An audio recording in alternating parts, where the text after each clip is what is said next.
Hello guys. BM English education के part 4 में आप सभी का स्वागत है। आज हम टेंस सीखेंगे यानी कि काल सीखेंगे। ये 3 प्रकार के होते हैं: प्रेजेंट टेंस, पास्ट टेंस और फ्यूचर टेंस। इन्हें हिंदी में वर्तमान काल, भूतकाल और भविष्य काल के नाम से जाना जाता है। लेकिन इन तीनों के अंदर भी चार चार टेंस अलग होते हैं, जैसे present indefinite tense, present continuous tense, present perfect tense और प्रेजेंट परफेक्ट कंटिन्यूअस टेंस। तो ठीक इसी प्रकार प्रेजेंट के बाद में पास्ट में है 4 और फ्यूचर में 4 टेंस अलग हैं। तो टोटल हो जाते हैं 12 टेंस। आज हम सीखेंगे प्रेजेंट का इंडेफिनिट टेंस। तो सबसे पहला टेंस है हमारा प्रेजेंट का प्रेजेंट इंडेफिनिट टेंस। इस टेंस की पहचान देखेंगे तो जब किसी वाक्य के अंत में ता है, ती है, ते है आदि शब्द आए और वाक्य यह बोध कराता हो कि कार्य वर्तमान में भी चलता है, तब वह प्रेजेंट का इंडेफिनिट टेंस होगा। एग्जाम्पल के लिए, राम स्कूल जाता है, वह अंग्रेजी क्यों सीखती है, तुम सच नहीं बोलते हो। अब इसे हम रफ में समझेंगे। फॉर एग्जाम्पल, सबसे पहला वाक्य हमारे सामने आता है, रमेश स्कूल जाता है। तो यहाँ हम पहचान देखेंगे कि जब किसी वाक्य के अंत में ता है, ती है, ते है, जब किसी वाक्य के अंत में ता है, ती है, ते है आदि शब्द आए तो इस वाक्य को हम देखेंगे रमेश स्कूल जाता है। इसके अंत में आप देखेंगे ता है आ रहा है। तो पहली पहचान तो इसकी हो गई है कि ता है आ रहा है और वाक्य यह बोध कराता हो कि कार्य वर्तमान में भी चलता है, तब वह प्रेजेंट का इंडेफिनिट टेंस होगा। अब वाक्य हम पढ़ेंगे, रमेश स्कूल जाता है। तो उसका कहने का मतलब है कि रमेश स्कूल जाता है, रमेश स्कूल रोज जाता है, मतलब अभी भी स्कूल जाता है। तो कार्य अभी वर्तमान में चल रहा है। तो इस वाक्य से यह बोध हो रहा है कि रमेश स्कूल जाता है और लास्ट में ता है आ रहा है। दूसरा वाक्य, हम क्रिकेट खेलते हैं, इसमें भी लास्ट में ते है आ रहा है। तो यह भी कौन सा वाक्य होगा? यह भी प्रेजेंट का इंडेफिनिट टेंस होगा।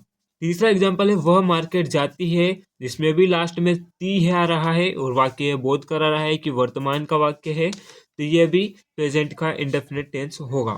फोर्थ एग्जाम्पल, रमेश स्कूल जा रहा है, तो क्या ये प्रेजेंट का इंडेफिनिट टेंस होगा? सबसे पहले आपको इसके लास्ट में चेक करना है कि क्या इसके लास्ट में ता है आ रहा है।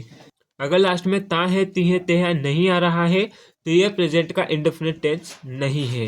नेक्स्ट एग्जाम्पल, वह कार चलाएगा, इसमें भी लास्ट में ता है, ती है, ते है आदि शब्द नहीं है। तो यह भी प्रेजेंट का इंडेफिनिट टेंस नहीं है। नेक्स्ट एग्जाम्पल है, मैं गाना गाता था, इसके लास्ट में ता आ रहा है लेकिन ता है नहीं है। तो ये पास्ट का टेंस हो जाएगा यानी कि भूतकाल का। तो ये भी प्रेजेंट का इंडेफिनिट टेंस नहीं है। नेक्स्ट एग्जाम्पल है, मोहन दौड़ सकता है। अब आप कहेंगे कि इसके लास्ट में ता है आ रहा है, तो ये प्रेजेंट का इंडेफिनिट टेंस ही है, लेकिन ये भी प्रेजेंट का इंडेफिनिट टेंस नहीं है। ये प्रेजेंट का इंडेफिनिट टेंस क्यों नहीं है? तो दोस्तों ध्यान से इस वाक्य को देखिए, मोहन दौड़ सकता है, इसके लास्ट में ता है जरूर आ रहा है लेकिन मोहन दौड़ता नहीं है। सकता है एक ऐसा वाक्य है जहां पर आपको कंफ्यूजन जरूर क्रिएट होगी। जहां भी आपको सकता है दिखे, बस इसे आपको ध्यान में रखना है। इसके अलावा ज्यादा आपको कंफ्यूजन नहीं होगी इस वाक्य को समझने में। सोहन सेब खाता है, तो सोहन सेब खाता है, डेली खाता है, तो ये भी प्रेजेंट का इंडेफिनिट टेंस होगा। आप इंग्लिश सीखते हो, आप इंग्लिश सीखते हो, भले ही आप डेली वीडियोस देखते हो या फिर कभी कभी वीडियोस देखते हो या फिर एक दिन में 2 वीडियोस देखते हो, लेकिन आप इंग्लिश सीखते जरूर हो, तो ये भी प्रेजेंट का ही इंडेफिनिट टेंस होगा। तो अभी इसकी पहचान क्लियर है। जब भी वाक्य के लास्ट में ता है, ती है, ते है आदि शब्द आए तो वो प्रेजेंट का इंडेफिनिट टेंस होगा। यहाँ पर कुछ एग्जाम्पल्स हैं जिन्हें आपको नोट कर लेना है। प्रेजेंट के इंडेफिनिट टेंस को हमने 2 पार्ट में डिवाइड किया है। पार्ट 1 में सिंपल सेंटेंस हम आपको सिखाएंगे, पार्ट 2 में हम आपको नेगेटिव इंटरोगेटिव सेंटेंसेस बनाना सिखाएंगे। दोनों की विधियां अलग अलग है, दोनों को एक साथ अगर हम आपको बताएंगे तो आप कंफ्यूज हो जाएंगे, इसीलिए हमने इन्हें अलग अलग रखा है। आज हम सबसे पहले सिंपल सेंटेंसेस बनाना सीखेंगे। तो बहुवचन कर्ता के साथ वर्ब में एस या ईएस नहीं लगाते हैं, ये बात आपको सबसे पहले ध्यान रखनी है। इसे आपको अच्छे से याद कर लेना है। जब भी किसी वाक्य में बहुवचन कर्ता आए, फॉर एग्जाम्पल हम यहाँ पर वाक्य देखेंगे, रमेश स्कूल जाता है, तो इस वाक्य में रमेश एक वचन करता है या बहुवचन करता है ये आपको बताना है। तो इसमें रमेश एक वचन करता है, लेकिन सेकंड वाक्य में हम देखेंगे, हम क्रिकेट खेलते हैं, तो हम में एक से अधिक व्यक्ति हो जाते हैं, तो ये बहुवचन है। जब भी हम यह बहुवचन कर्ता वाला कोई वाक्य आए तो उसमें एस या ईएस नहीं लगाते हैं। अब यह एस या ईएस कहाँ पर लगाते हैं, कैसे लगाते हैं, इसके बारे में अभी हम आगे आपको बताएंगे। और आगे बढ़े यहाँ से तो और एक वचन कर्ता के साथ वर्ब में एस या ईएस लगाते हैं। जब भी हम वाक्य बनाएंगे तो वर्ब में एस या ईएस लगाएंगे, लेकिन बहुवचन कर्ता के साथ एस या ईएस नहीं लगाना है और एक वचन कर्ता के साथ वर्ब में एस या ईएस लगाना है। अब यहाँ पर यह क्लियर करना है कि एस कहाँ पर लगेगा और ईएस कहाँ पर लगेगा। वर्ब में जैसे फॉर एग्जाम्पल ईट, ईट मतलब होता है खाना, लेकिन इसके साथ हम एस लगाएंगे तो ये हो जाएगा ईट्स। दूसरी वर्ब अगर हम देखें गो, और अगर इसके साथ में हम ई एस लगाएंगे तो ये हो जाएगा गोज। तो इस तरह से एस या ई एस वर्ब के साथ में जोड़ा जाता है। जिन वाक्यों के अंत में S, S H, C H, X, Z, O, कितने हो गए? 1 2 3 4 5 6। ये आपको याद रखना है, इन्हें आपको अच्छे से याद कर लेना है। जहां पर भी इनमें से कोई भी एक वर्ब के लास्ट में दिख जाए वहां पर वर्ब के साथ ई एस लगेगा और बाकी सभी जगह पर एस लगेगा। मतलब कि इन सभी को छोड़कर जितनी भी जगह आएंगी, जितनी भी वर्ब आएंगी, वहां पर सभी जगह एस लगेगा। अब हम आपको एग्जाम्पल से बताते हैं कि आप किस तरह से एस या ई एस का इस्तेमाल करेंगे, तो आपको बहुत आसानी से समझ में आ जाएगा। जैसे फॉर एग्जाम्पल हमारा पहला वाक्य है मैं इंग्लिश सीखता हूँ। यहाँ पर देखेंगे, अब इसे हम प्रेजेंट इंडेफिनिट टेंस के तौर पर बनाएंगे, लेकिन यहाँ पर अभी सिर्फ हम एस या ई एस का इस्तेमाल सीखेंगे। तो मैं इंग्लिश सीखता हूँ, इसमें एस लगेगा या ई एस लगेगा आपको बताना है। तो दोस्तों इसमें दोनों ही नहीं लगेंगे। क्यों? क्योंकि यहाँ पर आप देखेंगे कर्ता बहुवचन करता है मैं, और मैं जो है बहुवचन करता है, और यहाँ पर हम देखेंगे स्पष्ट लिखा हुआ है बहुवचन कर्ता के साथ वर्ब में एस या ई एस नहीं लगाते हैं। तो आपको सबसे पहले अपने वाक्य में यह चेक करना होगा कि आपका वाक्य में जो करता है वो एक वचन है या बहुवचन। तो इसमें बहुवचन करता है और यहाँ पर एस या ई एस नहीं लगेगा। इसे डायरेक्टली बनाएंगे जो कि अभी हम आपको बताएंगे। दूसरा वाक्य है मोहित किताब पढ़ता है। मोहित किताब पढ़ता है, तो इसमें एस लगेगा या ई एस लगेगा? तो हाँ, इसमें एस या ई एस का इस्तेमाल जरूर होगा क्योंकि इसमें कर्ता एक वचन है। अब यहाँ पर हम देखेंगे इसमें एस लगेगा कि ई एस, तो सबसे पहले इसकी वर्ब को देखना है, और वर्ब यानी कि क्रिया है पढ़ना। तो पढ़ना को इंग्लिश में कहते हैं रीड, और रीड के लास्ट में आपको चेक करना है क्योंकि यहाँ पर देखिए जिन वाक्यों के अंत में S, S H, C H, X, Z, O, इनमें से कोई भी लेटर आए तो आपको ई एस लगाना है। तो क्या रीड के लास्ट में एस है? क्या इसके लास्ट में एस एच है? क्या सी एच है? क्या एक्स है? क्या जेड है? क्या इसमें ओ है?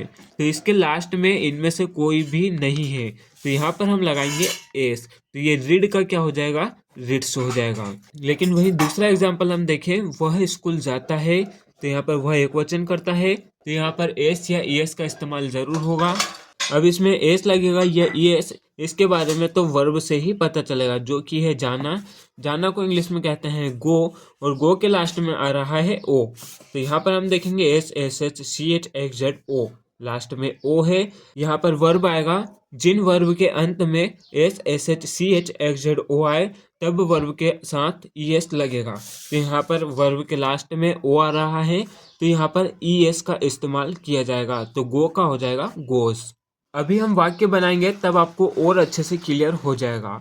चलिए आगे बढ़ते हैं और बात करते हैं वाक्य कैसे बनाते हैं। तो सबसे पहले हम वाक्य बनाएंगे मैं स्कूल जाता था। तो सबसे पहले हम देखेंगे कि क्या ये वाक्य प्रेजेंट का इंडेफिनिट टेंस है। तो उसके लिए चेक करेंगे, लास्ट में इसकी पहचान हमने आपको बताई है, लास्ट में ता है, ती है, ते है आदि शब्द आने चाहिए। तो इसके लास्ट में ता है नहीं आ रहा है, इसके लास्ट में ता तो आ रहा है लेकिन है नहीं है, था है। तो ये पास्ट का टेंस हो जाएगा, ये प्रेजेंट का इंडेफिनिट टेंस नहीं है। तो आपको वहीं पे मना कर देना है कि प्रेजेंट का इंडेफिनिट टेंस नहीं है, ये पास्ट का इंडेफिनिट टेंस है, और ये उस तरीके से बनेगा जो कि पास्ट इंडेफिनिट टेंस को बनाने की विधि है। दूसरा वाक्य वह दौड़ सकता है, इस वाक्य के लास्ट में ता है आ रहा है, तो ये जरूर प्रेजेंट का इंडेफिनिट टेंस होगा। लेकिन दोस्तों ये भी प्रेजेंट का इंडेफिनिट टेंस नहीं है, क्योंकि आपको बताया है कि सकता है जब भी लास्ट में आए तो वह प्रेजेंट का इंडेफिनिट टेंस नहीं है। इस वाक्य को कैन की सहायता से बनाया जाता है। तीसरा है मैं गाना गाता हूँ। तो क्या ये प्रेजेंट का इंडेफिनिट टेंस है, क्योंकि इसके लास्ट में ता हूँ आ रहा है? तो जी हाँ दोस्तों, ये बिल्कुल प्रेजेंट का इंडेफिनिट टेंस ही है, क्योंकि मैं गाना गाता हूँ मतलब कि ये कार्य प्रेजेंट में भी चलता है। तो मैं गाना गाता हूँ, इसे हम कैसे बनाएंगे? तो इसे बनाने के लिए सबसे पहले फॉर्मूला है जिसे आपको अच्छे से याद कर लेना है। सब्जेक्ट, उसके बाद में वर्ब, फिर एस या ई एस, इन दोनों में से एक कोई। इसका उपयोग हमने अभी आपको बता दिया है और अच्छे से आपको सिखाएंगे। और इसके बाद में अन्य जो भी बचा हुआ है, इसे हिंदी में देखें तो कर्ता, क्रिया, एस या एस और अन्य जो भी बचा हुआ है। फॉर्मूले के अनुसार सबसे पहले हम लिखेंगे कर्ता यानी कि सब्जेक्ट, और कर्ता है हमारे इस वाक्य में मैं, जो कि पिछली क्लास में हम आपको बता चुके हैं। ये चीज़ें हम आपको बार बार नहीं बताएंगे। तो मैं के इंग्लिश लिखेंगे सबसे पहले आई। उसके बाद में देखेंगे वर्ब, वर्ब यानी कि क्रिया। इस वाक्य में है क्रिया गाता यानी कि गाना। देखिए दोस्तों, दो प्रकार के गाना होते हैं। पहला गाना तो वो है जो कि जिसे गाया जाता है, जैसे कहते हैं कि मैं भजन गा रहा हूँ, तो वो भजन गा रहा है। और दूसरा गाना वो है, वह गाना सुन रहा है, जिसे लोग सुनते हैं। जिसे लोग सुनते हैं वो एक गाना होता है, और जिसे लोग गाते हैं वो एक गाना होता है। तो जिसे लोग सुनते हैं उसे कहते हैं सॉन्ग, और जिसे गाते हैं उसे कहते हैं सिंग। जिसे गाते हैं वो एक क्रिया है यानी कि वर्ब है, और उसे हम कहेंगे सिंग। तो यहाँ पर हम लिखेंगे सिंग। उसके बाद में लिखेंगे एस या ई एस। तो इस वाक्य में बताइए एस लगेगा या ई एस लगेगा? तो आपको लास्ट में चेक करना है कि आपकी जो वर्ब है उसके लास्ट में S, S H C H, X Z O आए। लेकिन उससे पहले आपको ये चेक करना है कि आपके वाक्य में कर्ता एक वचन करता है या बहुवचन करता है। तो इस वाक्य में बहुवचन करता है, मैं जो है बहुवचन करता है, तो इसमें एस या ई एस दोनों ही नहीं लगेंगे, बस इतना ही रहेगा। मैं गाना गाता हूँ, मैं को लिख दिया आई, फिर आएगी वर्ब, वर्ब लिख दिया हमने सिंग। उसके बाद में एस या एस बहुवचनकर्ता के साथ नहीं लगेगा, तो इसे हम ऐसा ही छोड़ देंगे। फिर इसके बाद में आएगा ई टी सी यानी कि अन्य, और इसमें क्या बचा हुआ है? गाना, जिसे हम कहेंगे इंग्लिश में सॉन्ग। आई सिंग सॉन्ग। तो यहाँ पर मैं गाना गाता हूँ, आई सिंग सॉन्ग। इसकी इंग्लिश मीनिंग सिर्फ इतनी ही होगी। नेक्स्ट है मोहित पतंग उड़ाता है। अब इस वाक्य में आप देखेंगे मोहित जो है एक वचन करता है, किसी का भी नाम होता है वो एक वचन करता ही होता है। तो सबसे पहले हम लिखेंगे सब्जेक्ट यानी कि कर्ता। इस वाक्य में कर्ता है मोहित, तो हम यहाँ पर लिखेंगे मोहित। उसके बाद में हम लिखेंगे वर्ब यानी कि क्रिया। इस वाक्य में क्रिया है उड़ाना, उड़ाने को इंग्लिश में कहते हैं फ्लाई। यहाँ पे लिख दिया फ्लाई। अब वर्ब में यानी कि इस क्रिया में एस या फिर ई एस दोनों में से कोई एक लगेगा, क्योंकि इसके लास्ट में S, S H C H, X Z O, इनमें से एक भी लेटर नहीं आ रहा है, इसलिए इसके लास्ट में हम एस लगाएंगे। अगर इस वर्ब के लास्ट में वाई की जगह पर एस होता तो यहाँ पर ई एस लगता। अगर वाई की जगह पर S H C H X Z O कुछ भी होता है तो यहाँ पर ई एस लगता, लेकिन वो सब नहीं है, तो यहाँ पर एस लगा है। आई होप ये क्लियर हो गया होगा। अब हमने सब्जेक्ट लिख दिया है, वर्ब लिख दी है, एस या ई एस भी लगा दिया है। अब बचा है ई टी सी। तो वाक्य में जो भी बचा है वो लास्ट में लिखाएगा। तो मोहित हो गया है, उड़ाना हो गया है, और है की जगह पर हमने एस लगा दिया है। बचा है पतंग, तो लास्ट में हम लिख देंगे पतंग। पतंग को इंग्लिश में कहते हैं काइट। मोहित फ्लाइज काइट। एक लास्ट एग्जांपल और देखेंगे, वह रोज गाना गाती है। तो सबसे पहले हम लिखेंगे कर्ता जो कि वह। इस वाक्य से पता हो रहा है कि वह रोज गाना गाती है। इस वाक्य से यह पता चल रहा है कि इस वाक्य में कर्ता लड़की है, क्योंकि वह गाना गाती है। अगर वह लड़का होता तो वाक्य होता वह रोज गाना गाता है, लेकिन इसमें गाती है तो वह एक लड़की है, तो लड़की के लिए हम लिखते हैं सी। तो कर्ता हो गया सी। फिर लिखेंगे क्रिया जो कि है गाना गाना। तो गाना को इंग्लिश में कहते हैं सिंग, और चूंकि यह एक वचन करता है तो इसके लास्ट में एस या ई एस लगेगा। तो आपको बस लास्ट में यही चेक करना है, यहाँ पर एस है क्या, यहाँ पर एस एच है क्या, यहाँ पर सी एच है क्या, यहाँ पर एक्स है क्या, यहाँ पर जेड है क्या, यहाँ पर ओ है। तो इसके लास्ट में इन 6 लेटर्स में से कोई सा भी लेटर्स नहीं है, तो यहाँ पर हम बेफिक्र होके एस लगा देंगे। तो यहाँ पर हो जाएगा सिंग्स। अब यहाँ पर हमने वह को लिख दिया है, गाते को लिख दिया है और हे को लिख दिया है। अब दो यहाँ पर ऑब्जेक्ट बचे हैं ईटीसी में, क्योंकि कर्ता हो गया है क्रिया हो गई है, सहायक क्रिया हो गई है। अब बचा है ईटीसी यानी कि अन्य। जो कुछ भी बचा है उसे लास्ट में लिख दो। लेकिन अब क्वेश्चन ये है कि यहाँ पर रोज को पहले लिखें या फिर गाना को पहले लिखें। तो आपको बताना चाहूँगा, रोज एक टाइम है। उनका कहने का मतलब है कि डेली गाती है, रोज गाती है। अगर होता है कि सुबह गाती है, शाम को गाती है, दोपहर को गाती है, तो ये सब एक टाइम है और टाइम हमेशा सबसे लास्ट में आता है। तो बचा है गाना। गाना को इंग्लिश में कहते हैं सॉन्ग।